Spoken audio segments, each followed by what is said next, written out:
me again and what we are going to do. As I said, this evening is Fairy Tale, Folly Days, and Nursery Crime, the online lecture. Definitely, as you see me here, just prepping my meditation, we definitely will be going into the serious depths right about now. And really, the information is, well, as I said, I hope you have the young ones with you as well.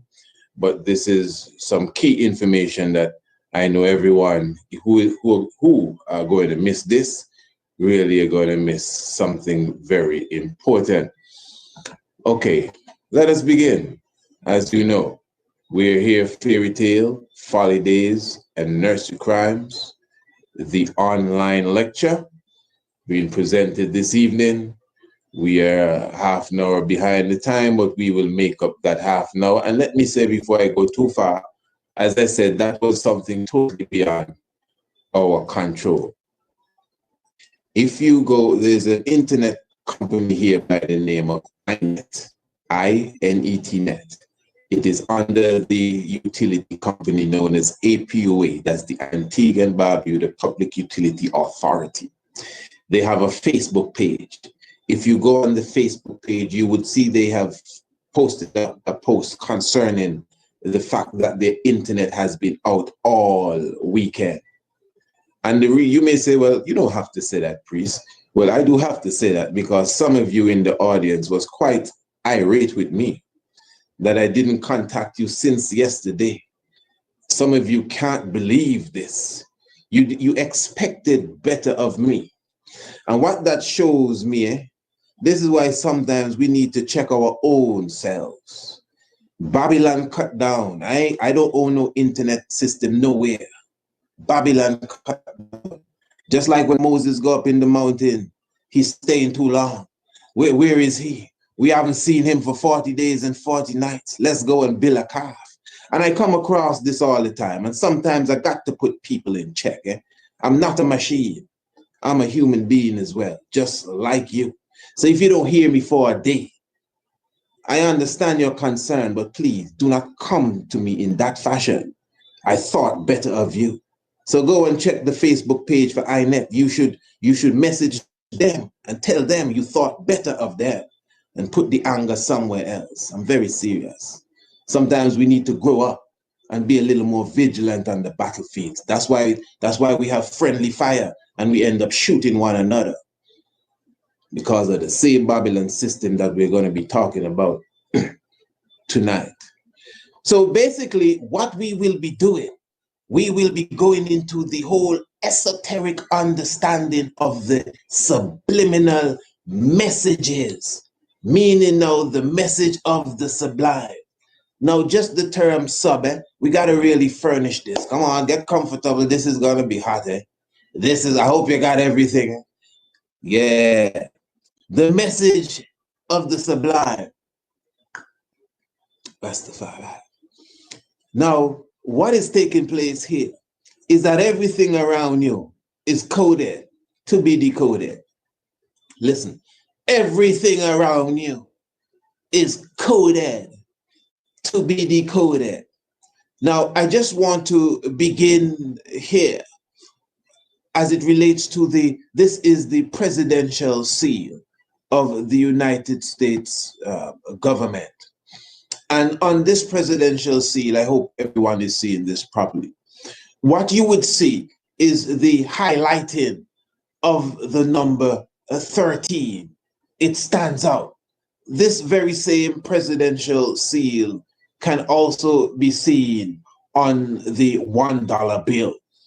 So this is the American eagle. It's a seal, but it's an eagle. Okay, don't get caught up yet. We'll get to all of that in due time. So this eagle, if you notice, the eagle has in its left talon, 13 arrows. It's a talon. It's not a claw. It's definitely not a hand. People say the eagle's hand. No, the eagle ain't got no hand. It's a talon. So the eagle has in its left talon 13 arrows. You see them there. You count them, they have 13. And then in the right talon, you have this olive branch with 13 leaves and 13 berries. Again, you counted. If it's not that, the person dried wrong, because that's what it's supposed to be. So on one side you have 30.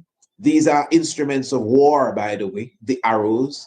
And on the other side you have 13, which of course you know the olive usually stands for peace.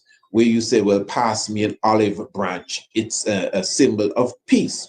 Okay, so really what you have here now is that according to the science, depending on where the eagle is looking, that's the time that the United States of America is living in. So if you notice, the eagle is looking at the olive branch. So this time here, you know, and it has been looking at that olive branch for as long as I know. So apparently this is the time of peace.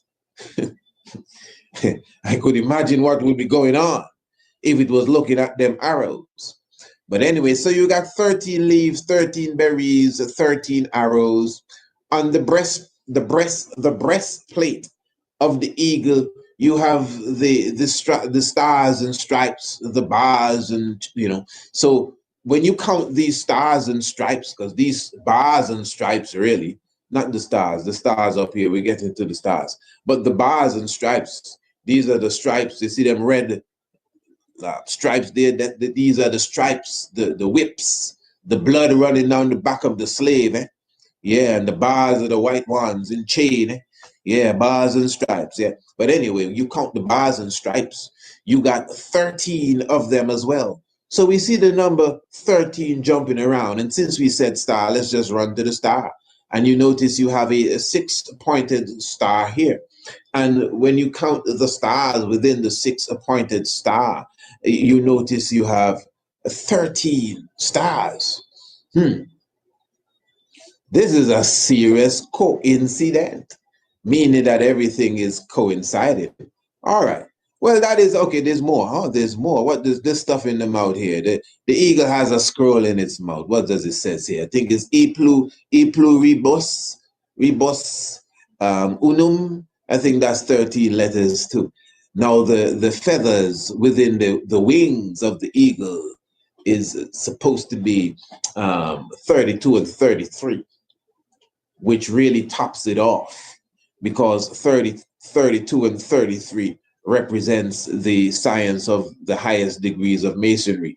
I think you got about 9 tail feathers here. We already understand that 9 is the highest number. So 32 and 33, don't take that for granted at all. That really symbolizes really what's going on within this American eagle or the American seal. Basically, the whole aspect again of symbolism, the number 13. You know, obviously it means something here. This now is the other side of the dollar bill, really, where you have the what you call it, the pyramid. We do align this a lot with the Kemetic pyramid or the Egyptian pyramid. But in reality, when you understand the makeup of the pyramid and even the angles and everything, it's more, and even its size and the rows of bricks, it's more aligned with the Sudanic pyramids. I'm sure if you look at the Sudanic pyramids, you pick it up right away. But really, this has 13 rows. So the number 13 is around here. 13 rows of bricks create this pyramid here on the backside there of the seal. Also, you could see coming straight off of the dollar bill, pardon me. I know it, Corpus 13, we run in again. This here is the Roman numeral for 1776. We know that 1776 is when the independence, the 4th of July, the United States of America had its independence on the 4th of July. 1776 is a very interesting thing, you know. The 4th of July, the phrase July the 4th is 13 letters. The phrase itself, July the 4th, is 13 letters. The American eagle also is 13 letters as well. You could imagine, you know, this is why they talk to you about Friday the 13th and how Friday the 13th is this bad lucky number, and 13 itself is the bad lucky number. In fact, certain buildings I think all buildings really leave out the 13th floor, as if the 14th floor is not the 13th floor. I mean, come on. I mean, where you going with that?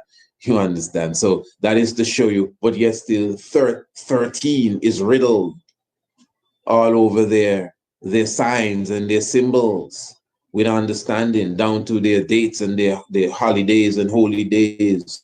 1776, the 7 and the 6 again, the 13, July the 4th, 13 again, not the 4th of July, July the 4th, 13 letters, American Eagle. In fact, there's a mystic as well with Woodrow Wilson, man. Woodrow Wilson in World War One. He sent 13 ships.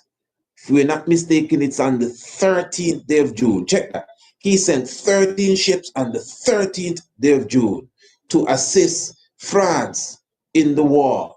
And he went there on December 13th, 1918. That's Woodrow Wilson. And he have 13 letters in his name. So this science is deep, eh? This is not a joke. So highlighting all of that now, just to say, and we brought that now, we could go for many other different things, but we brought that something close to home, so at least you could, relate to it and see that there is hidden messages. The young ones that are watching, you check it out. That's the dollar bill. That's the dollar bill. Don't be afraid to hold the dollar bill. Eh? You got to get plenty dollar bills. Eh? And check the dollar bill when I done, when Uncle Precise are done talking to the young ones. Eh? The uncle thing ain't for you big people. The young little children. Yeah. When Uncle Precise are done, yeah, you go and check the dollar bill and check the eagle again, just like I said, and count the stars and count the arrows and count everything, and you see you get the number 30, and turn around and look at the pyramid and say to yourself, so what is this all about? What's the science behind of this? Okay, gotta rush through a little history here. We did a bit of this on our internet program, but we're going to sharpen it up still. The Knights of the Temple of Solomon, the Knights Templars. Of course, the Knights Templars now, they within themselves are considered to be the forerunners in Gothic masonry, really, coming from the time they were protected in the 1300s when they're running from Philippe of France and Pope Urban V, who were trying to destroy them during the time of the rise of the caliphate and all of these different things. So the space in time we're speaking of, pardon me, medieval Europe. Let's keep all of this in mind so we don't lose track. So the 1300s, this is where we are based. The head of this group, this is the Knights of the Temple of Solomon, who became the Knights Templars. Their leader, Jacques de Molay, or not de Molay, but Jacques de Molay, he was burnt at the stake. What's the problem? Why were they fighting against these people? Now, supposedly, they had created a craft that they've learned from the ancient wise ones. In fact, it was the Kabbalah. Most attribute their knowledge to the Kabbalah. I believe it's more than that. But it says that they got the Kabbalah, which was taken from a high scientist, somewhat holy man known as Isaac the Blind. And the 9 monks that stole and retrieved the Kabbalah learned the science within it. Now, the Knights of the Temple of Solomon, as you know, the building of Solomon's temple, according to the Bible, was highly geometric, well precise. It was said to have been built without tools, no bing, bing, bing, bang, bang, bang. You didn't hear none of that when they built the Temple of Solomon, according to how it's written in the scriptures. It was like as if you were putting a puzzle together, just fitting the blocks in place. But then again, when you look at all of these megalithic structures and pyramids all over the world, interestingly, some of these blocks just look as if they were just perfectly made and fit into place. So really, according to the contemporary history, the Knights of the Templars, and this is not a thesis on the Knights of the Templars, this is just a run through quickly. They really got their understanding and their whole science from the science of Solomon. But basically, we know that the craft of the ancient Amun-Ra, the craft that built the temples that we call the pyramids today, the Merkuts, they are Merkute as plural, Merkute. These pyramids, as we refer to them as, obviously are the most dynamic stone structures built anywhere in the world. I don't care what Gothic you come with, which cathedral you're talking about, there is nothing. You see what they put on the money there? The pyramid. There is no structure that has been built that is well scientifically put together. And what really blows you away is the size. The hunk of material to build the pyramid, plus it aligns with all the key celestial points and emanates all the wisdom and knowledge of the geometry and geology of the earth. The Great Pyramid of Giza, which they refer to as the Pyramid of Khufu. Some of these crazy authors would want to tell you these fellas build the pyramids too. Mad, mad, mad. That's just as mad as the alien theory. But the point is, though, that at least in Europe, the knights of the temples of Solomon, although it may be acquired as kept in some degree, are considered as the heroes, those that kept the secret. Listen to me. Those that kept the secret, the wisdom of the ages that has been passed down supposedly into different Masonic organizations. So really, one of the main aspects of the secret is the building of the Gothic cathedrals. The Gothic style of building really is the main aspect of the hidden secret of the Knights of the Temple of Solomon. And this is why I am telling you, after they murdered Jacques de Molay, according to history, the knights went underground. I want you to follow the language. The knights went underground and somehow just kind of disappeared into nowhere until maybe recently in the last couple centuries, they kind of came up again as this organization that we now revere and respect. You know, we have a couple, you have pockets of the Knights of the Templars here and there. Of course, the Knights of the Garter, chivalry now that was started by Edward III, and of course Edward the Black Prince, which was the Prince of Wales at that time. That would be more outstanding in the Freemasonic society today. Please follow me. All of what I'm saying is very important. It's directly connected to the subject, because when the knights somewhat went underground and seemed to somewhat dissolved and disappeared somewhere, they arose in a different disguise. They didn't disappear. They came up in a different disguise. The Roman Catholic Church, I would say, was fighting the Knights of the Garter, the Knights Templars. That is why they had to run for refuge, and they got refuge in Scotland by Robert the Bruce, the King of Scotland. The Protestants, even the Anglicans, the Knights of the Templars were disguised in a lot of these Gothic religious ideologies. Gothic is German. Follow me good. These are Gothic buildings. These are Anglican cathedrals that you find in different places in Europe. So these were built with the Gothic style of building. These are what you would consider the style that the Knights of the Templars would have been preserving throughout the ages. So here you have the rose and the cross. Now the rose and the cross represents this. This is their symbol. I want you to follow me good.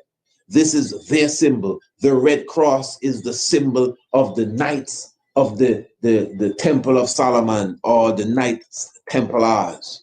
So in certain cathedrals, you will see this symbol, the cross with the rose.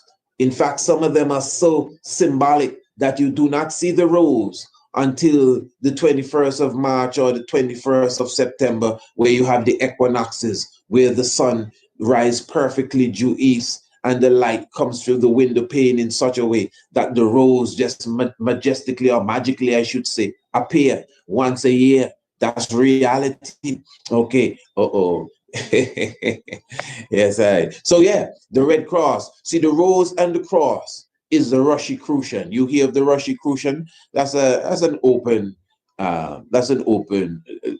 Masonic organization, the Rosicrucian. Red Cross, Roshi and Crucian. Crucian is the cross.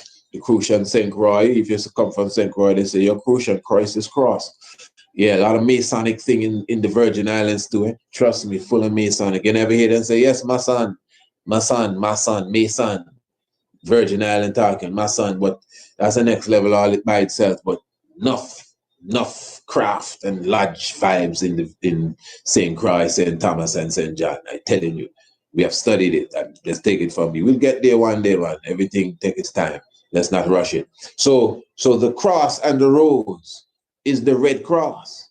That's the symbol of the Knights of the God, the Templars, and the Knights of the Garter too. The Red Cross. So the Red Cross, you may say, nah, yeah, the Red Cross, And if you just go into the history of the Red Cross, you would understand. Even they have coups that have taken place in South America, Colombia, and these places, where if you listen to people like Perkins, the economic hitman, as well as John Stockwell, who was one of the chief officers in the CIA, they would tell you that this organization has been cited assisting the government, the same CIA and FBI, to overtake countries in South America. That's what they say. Eh? We ain't doubting it. So now you have the British flag, because the British flag, different than the English flag. This is the flag of England and this is British. Now, this is a serious thing, because the flag of England is the flag of the Knights of the Templars. The flag of England is the Red Cross. The flag of England is Red Cross. Who you dealing with? The Rosicrucian. This is as real can be. This is the flag looking here. The red cross on the white background. You understand? Now, what happens here with the British flag, when you take out the blue, just take out all these isosceles triangles or whatever triangle you call these here. What you call these right angle triangles. But take out the triangles and these figures here. And this is what you get.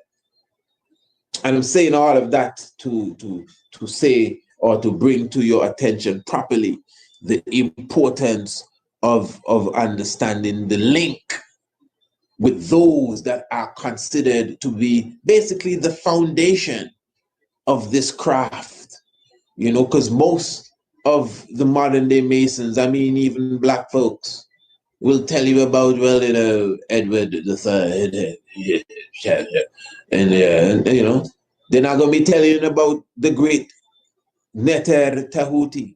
They know not about that. They're not going to be telling you about Ptah. They're not going to be telling you about the great craft of Amun-Ra. They don't have the good understanding of the science of Asar, the science of the movements of the heavens. Remember, according to Masonry, God is the great architect. So that's why the heavens declare. All right. So this is why now, follow me good. This is why you have this idea, and we're getting into everything. Eh? This is why this idea has flourished now to deify and to celebrate individuals that have kept the craft alive. So this is Thomas Chippendale. And you have heard us clearly highlight, this is not Jack in the Box, no surprise, that he has been deified. if not deified, which I think it is, immortalized at least in the characters known as Chip and Dale, the chipmunk. Now, what highlights here again is even the term mountain. But look at the Gothic art of Mr. Chippendale. This is of the Chippendale work. You could see the art form and whatever geometry is being expressed and whatever likeness of the Gothic design. Because the Islamic world, the Islamic world has its art. The Christian world has its art. The African world, so many different cultures within that one continent, it's art. So the Gothic art is revered. So we're saying now what stands out about Mr. Chippendale is that he did his work using wood. And we will take the time now to express how important the science of the woodsman is. Because again, it's masonry. And of course, when you hear of masonry, you would think really of stone, bricks, masonry. So we just showed you these churches there, masonry. So the Gothic symbols, because these churches full of science, enough things, these little things say in all the corners and the different triangles and angles and everything, window panes and the amount of this and that. We just showed you how the eagle and the pyramid and the dollar bill, how all these things are hidden within there. In the same way, you have the messages hidden within these buildings as well. So this is a big thing in masonry. So within the work of Mr. Chippendale, there is the hidden message. But the thing is that Mr. Chippendale is working with wood.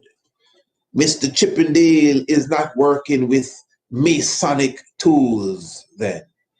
Mr. Chippendale is what you would consider to be a woodsman. If you were watching the review we did on Hoodwink, Red Riding Hood, Hoodwink, we highlighted a bit about the woodsman. When the man, the timberland man, what do you call him there? The lumberjack referred to himself as a woodsman in that cartoon movie, because in the science and in the craft, the woodsman is almost like a title. It's like a position, really. You understand? So this is why Christ in the Bible is referred to as a carpenter. He's a woodsman. Of course, we're going to think that he and Joseph, saw and Hammond, and building house. I mean, that may be so too, but believe me, it's definitely more than that. It's way beyond that. It's the science, like the same thing you see in Geppetto, in Pinocchio. We will be touching Pinocchio too. Geppetto is a woodsman because Geppetto made his puppet out of wood, and his puppet is the symbol of Christ. That's why he became a real boy, and Jimmy the Cricket, as we showed, is Jesus Christ. So the whole sense of the woodsman is something that is revered within this art. And this is why he, Mr. Chippendale, because of the standard that he would have kept, was revered in these cartoon characters, Chip and Dale. Now, remember, Mr. Chippendale is Thomas Chippendale. Thomas is his name. Thomas Chippendale. And Chippendale, these are Thomas. Thomas. Thomas means twins. Chip and Dale are twins. They're brothers. Chip and Dale. Thomas Chippendale. Just this is why the Gospel of Thomas highlights Thomas as the twin of Christ. Thomas Didymus. Thomas Chippendale. This is deep. Don't run from it. This is why the acorn now is a highly used symbol in masonry. So you will see the acorn in a lot of the woodworks. You see the acorn even in some Masonic works as well. You could see the acorn highlighted in the flags of certain cities or states, I should say, in the US and different places all over the world. I think this is the flag of Cincinnati, if I'm not mistaken, this green and yellow one. You know, different places, different coat of arms. The acorn here with a dragon. The acorn is a symbol, a highly Freemasonic symbol, because the acorn is considered to be representing the pineal gland. So this ain't no joke, eh? So utilizing the oh, you thought it was a joke.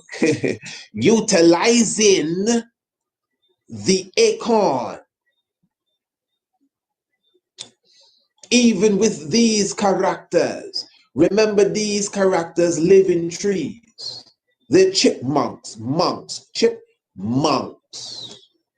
I don't know if Chippendale was a monk, I don't believe so. But remember, the Knights of the Templars are considered warrior monks. The nine, what you call them, that took the Kabbalah, they're considered monks, the 9 monks. In fact, that's the name, the 9 monks. They're considered monks. So you have chipmunks, Chip and Dale, farmers, twins, dealing with the acorn, and they live in trees, which is really the outstanding element that we're dealing with, the trees, because Mr. Thomas Chippendale was a woodsman. He has been deified in these chipmunks. This is why Robert the Bruce now as well has been deified as Batman. Just check the position that he took in history. We're just running through this quickly because I know we touched it, and I think many of us that are here today would have heard it as well. Robert the Bruce is the King of Scotland. And what is outstanding here as it relates to him, outside of fighting for his own independence, or Scotland's own independence, pardon me, from the Greater Britain, really, he is seen as a hero. He's a national hero, plus a hero in the sense that he actually housed and protected the Knights of the Temple when they were running from the same King of France and the Pope of Rome. He himself hid in this bat cave. Bat cave, well, they call it the Bruce Cave. So Bruce had a cave. Robert the Bruce we're talking about. Bruce had a cave. It's called the Bruce Cave. Yeah, it's a tourist attraction today.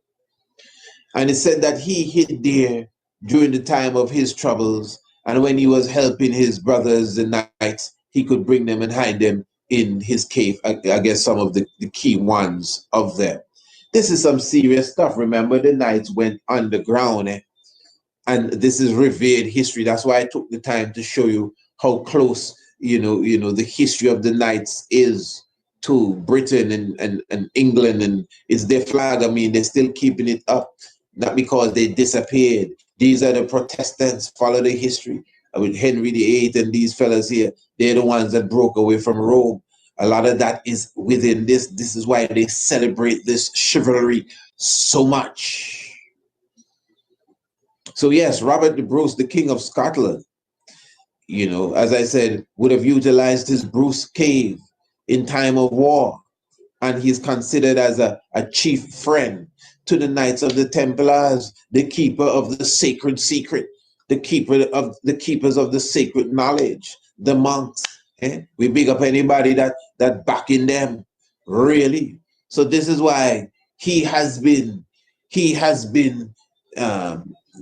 these fellas need to dress a little better than this sometime, You wearing your underwear. Look at Robin here. What Robin really have on here, man? What is this? Come on, man. And it looks simple, but this is being sucked up by the young generation. I done suck up some of this. Yeah, a little baby just born. This is his first friends, super friends. tights. Fellas that wear their underwear outside of their tights. Yeah. But anyway, Batman is Robert the Bruce. Batman is Robert the Bruce. Robert the Bruce has been deified, immortalized in the cartoon character known as Batman. It's undeniable. Number one, if you want to play with the words here, we got Robin, Batman and Robin, Robin and Batman, Robin and Bruce. You got Robert the Bruce, Honorable Prince. Robert the Bruce, you check it. And Robert the Bruce now, as I said, Robert the Bruce is the king of Scotland. Give me that little magazine there on the ground, the book there. Yeah. So when you understand now the Robin and Bruce there, Robin and Batman, I know that Batman, they all give thanks, my lord. This is very serious. Eh? I know it might sound a little, a little weight to some people, but check the heavens good. Listen to me good. You know Batman has a bat cave, eh? Okay.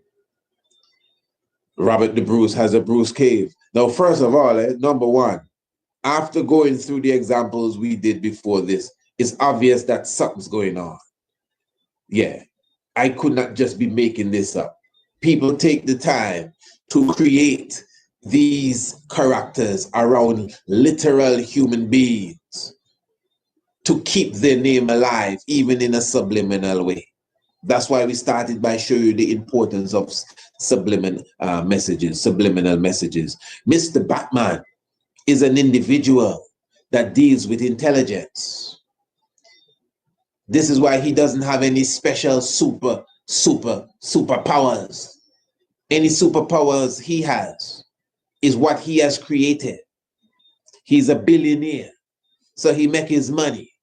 And he create equipment that can see through wall and utility belt and make him fly, and his bat plane and his Batmobile, all his technology that we're just catching up on today in his bat cave. And he's a martial artist. No spider bite him. Didn't drink nothing funny and turn green and get big. His intelligence. That's why his enemies are intelligent enemies. The Riddler, clues that he has to, cipher out, decode. The Joker, all Penguin and them fellas there, is smart, intelligent people. Holy smokes, Batman, what kind of smoke? What are they talking about? Which smoke is the holy smoke? Ask Batman which smoke is the holy smoke. Holy smoke, Batman. And that's what Robin said when they figure out the thing. I figured it out. Holy smokes, Batman. I've got it. Holy smokes. I know it's not Benson and Hedges. Holy smokes. Great Scots, Batman. Great who? Huh? Great Scots, Batman. Great Scots.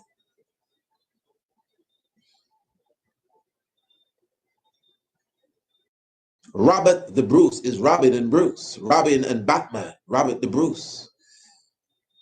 Bruce Cave. Robert the Bruce is the king of Scotland, the Gothic city. Scotland is a Gothic city. Robert the Bruce is the king of Scotland. Batman is the king of Gotland. It may be spelled Gotham, but it sounds like Scotland with a G. Gotland, Scotland, because it's the Gothic Scotland. Robert the Bruce and Batman. Great Scots, Batman.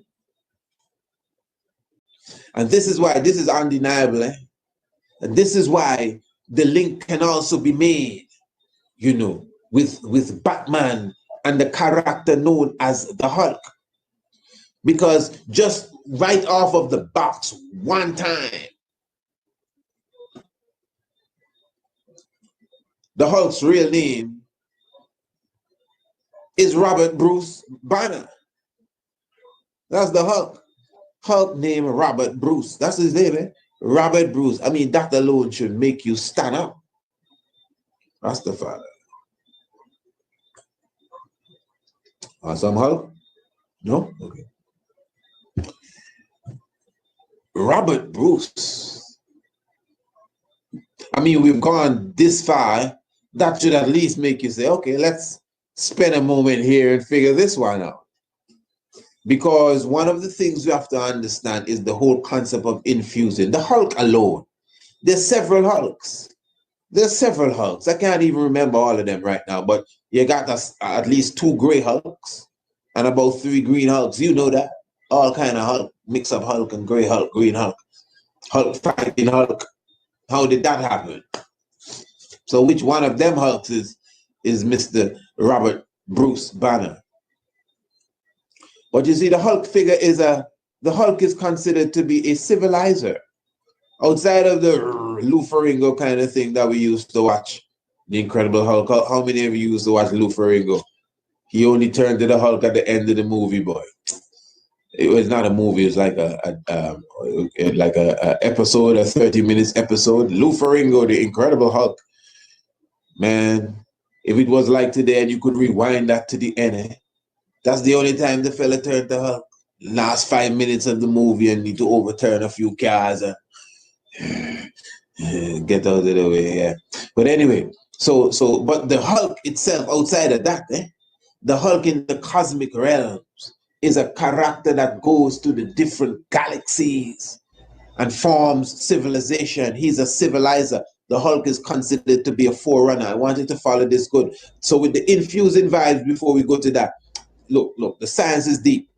Remember, you had about 3 different Robins. It's not one Robin. About 3 different Robins existed. And the thing with Robin, the main Robin, is that he saw his parents die. They're acrobats. That's why he can do all of that. His parents were acrobats. Acrobats. He's an acrobat as well. And while they were in the circus, they were flipping and, something happened and both of them just dropped dead. Bam, right in front of him. That's Robin. Mr. Hulk. Not Hulk, Mr. Batman. He saw his parents get mugged and killed right in front of his eyes. His father's name is Thomas. His mother's name is Martha. Biblical names again. Thomas again, twin. Mother's name is Martha. And that is why he vowed that he's going to be, like a kung fu master, a martial artist, a scientist, and a rich man to take down criminals. So it's like something he's doing from his heart to avenge his parents' death. Interesting. Mr. Hulk now, his father killed his mother. Can't even remember their names. But his father killed his mother. And I think he killed his father at his mother's grave. So, and then again, as you could see, this character, the Hulk, is Batman. There's an infuse with Hulk and Batman. And you may say, well, the both may have the name. It's obvious that Hulk somehow is connected with Robert the Bruce. He named Robert Bruce. Even Batman don't name Robert Bruce. Batman just named Bruce Wayne. Is Robin and Bruce give that the link? Plus other things that obviously you can't deny. The cave, that is very, very clear. The cave, Batcave. Great Scots Batman. So it's obvious. But then Robert Bruce. Okay. What's the height here? Let me show you the link quickly before we move on. The main mass. The main mass represents, of course, the Olmec, as you would know. And remember, the main animal symbol is the bat. So the Hulk figure really represents the Olmec too, All right. This is the bat. This is the main bat. This is the main mass of Lord Packard. Who? Lord Pakal, the main mask of Lord Pakal. You know that even within this mask, you also get this figure, the bat, when you dissect the mask and do it many mystical things. Okay, so the bat represents the Olmec. The bat, if you notice, the mask is green as well, just like Hulk. The science is very important. All right, this here, this is a mask found amongst the same Mayan people representing the bat. I have a whole article to read on this here. But the time, I just want to make, there's so many things I want to cover. I don't want to get lost and I want you to hear everything. So you can see that this is an ancient mask. See this? Look at here. This is found amongst the Olmec Mayan people. Look it right there with your eyes. Green also, you can see the green in it. It's called the Death Bat Mask. Everybody can see what it looks like. It looks like Batman. You understand? So the point is now that the Olmec, see the Olmec here. This is the Olmec head structure. The Olmec represents the bat. That's without a doubt. This ain't got nothing to do with Batman and Hulk. Batman and Hulk has to do with this. The Olmec's animal symbol is the bat. You know, I didn't make this up. This is what they say. Look, the Olmec man here agreed. Somebody's following us. We're not following nobody. So this man is green now. And he's Robert Bruce. And he's Robert the Bruce too. And he's a bat and he's the green man. Check the link. They're the ones that make the link. The tiger's nest is the one that decode the link. Straight up. Now look at the Olmec face. Look at it. See? The Olmec. The green-faced Olmec. The bat. Robert Bruce. Robert the Bruce. Robin and Bruce. Great Scots? No. Holy smokes. Holy Manuel Eyes. Last guy. Ja. Rastafari. Okay, quickly. This is another form of the Olmec. Let me just run through this quickly. We always, I mean, everybody loves Flintstones, and I don't think there's an episode of the classic Flintstones that I've not seen. But anyway, the whole science of the Flintstones quickly is just, and there's a lot of spiral in these characters. And the whole science of the Flintstones really is, it's similar to the Olmec. Of course, everything, you know, pebbles, flint stone, which is volcanic rock, and rubble, and slate, Mr. Slate, and all of these things. Really, if you notice, the flint stones are said to be people from the Stone Age, but yet still they had all the modern technology. They flew in planes, they drove in cars, they pull up to a gas station, they had a vacuum cleaner, even if it's the elephant sucking up the dirt. They had dishwasher, washing machine, elevators. They had everything the Jetsons had. The Flintstones in the Stone Age. That is like the Olmec. The Olmec, not because they were thousands of years ago, those stone structures, and even not just the Olmec, but those of us from that time. If you notice on the walls of Abydos, we didn't have that slide put up, but you know, on the walls of Abydos where you see the helicopter, and we showed it not too long ago, the helicopter and the hovercraft and the war tank. This is 3,000 years ago. No. This is about 4,000 years ago. We have that on the wall of Abydos. 4 to 5,000 years ago on the walls of Abydos.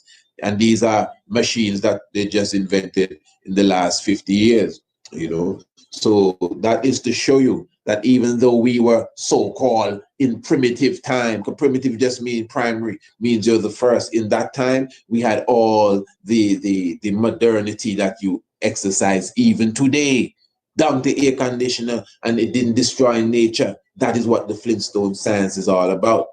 See the little green man up here, guys?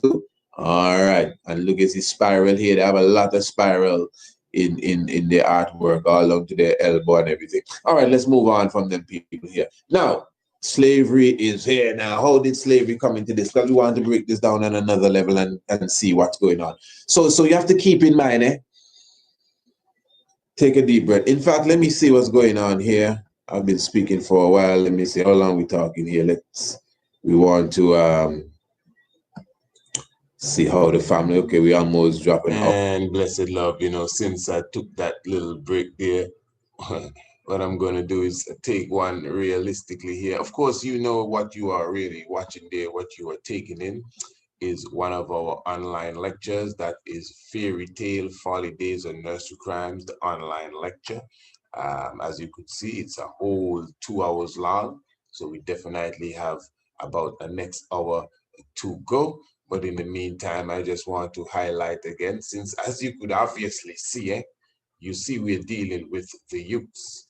A lot of you that you may not have seen that lecture itself, but a lot of you that are watching, you know, you may not be that much into this stuff now, but you were, and it would have an effect on you. You know, whether it's exactly what we're speaking of at the moment, we can't talk about every single invented fairy tale and folly day and cartoon character, etc., etc. But you could just take the principle of what is being, you know, discussed here, and really carry it abroad and superimpose it and all that they've given us to digest as far as entertainment. It's just a serious thing. So this is why, you know, we highlight, this is why we do these international homeschool classes as well. This is like debriefing it, even for the young ones, because even the young little babies, they make sure whether it doesn't have to be through the media, they find some way to get to even the unborn soul, the unborn child, you know. So again, definitely, I'm highlighting our international homeschool cosmic classes to the family for sure. This is definitely something that the young ones will full joy. This is something that will definitely take them to another level, undeniable. You know, when I talk about this, you could hear the confidence because I know what it has done and I know what it is doing. So basically, again, it's definitely two courses, two subject areas really. We offer astronomy and African heritage and history, and our classes are sent out every Monday, Tuesday, Wednesday, and Thursday, and the classes are in video form and definitely appear in your inbox daily. So you know, you have seen a few, those who have not enrolled in our class, you definitely have seen us maybe you know, expressed a few of these videos on the internet, and it has been prepared in such a way, you know, to capture the interest of the young one. Definitely not too long, just enough for the day, somewhat bite size. But remember, it's coming every day because you're getting more than 160 classes over a period of 10 months. So you definitely will love the lessons. The children love their daily lessons as well.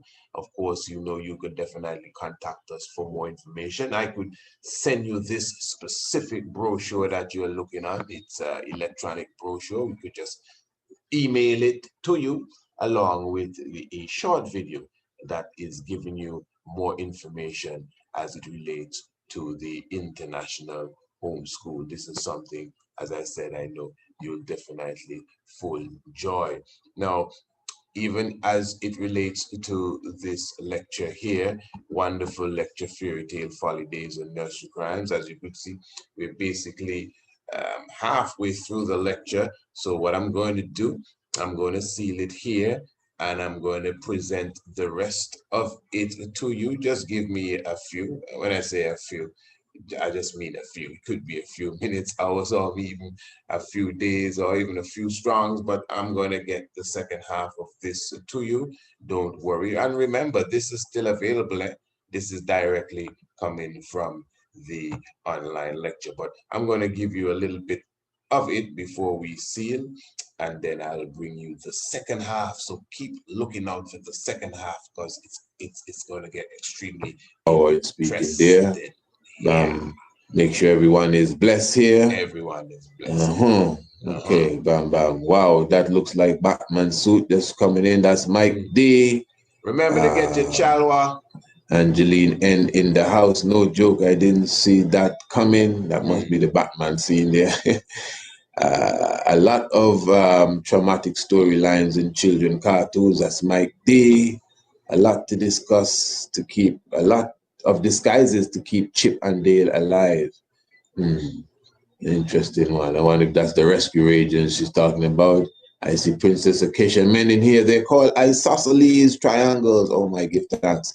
And this is the hieroglyphics made with net there for pyramids. Yes, yes, give thanks. All right, everyone is here.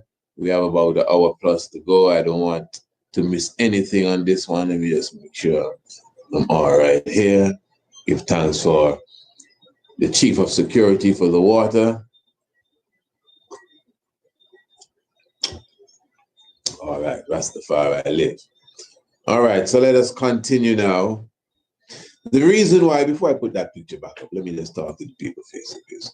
So now the reason why we brought up the whole aspect of slavery, remember to look forward how did to that come part into two. the picture? We know what slavery is all about. I think we have a good idea. I don't have to go too deep into that. But what I'm saying is, Mr. Columbus and Sir Hawkins, Francis Drake, and all of these fellas, the queens and kings of England and France and Spain and everybody here, you know, were a part of this secret society that was on this industrial path by kidnapping people out of the motherland and shipping them to different parts of the earth to plant cotton and cane so that they can make. In fact, you know, as I said, oh yeah, yeah, we're gonna get deep in the second half. Oh man, you're definitely gonna full joy this in the second half. Gonna come extremely on another level for sure, definitely. Or you're gonna want to hear what that's all about. Yeah, oh yeah, it's gonna get real gruesome in a moment. So yes, my family, as I said, I'm gonna put up the second half in a few. Just keep looking out. Don't worry, it's coming right now, coming very soon. Give thanks to the life giver and the keeper of life, just keeping it short. I know a lot of you say, man, these videos are too long. So I'm just breaking this one down for you who are saying that they're too long. So hours should be good for you. Look forward to the second half. Holy Manuel, Selassie, Jah Rastafari.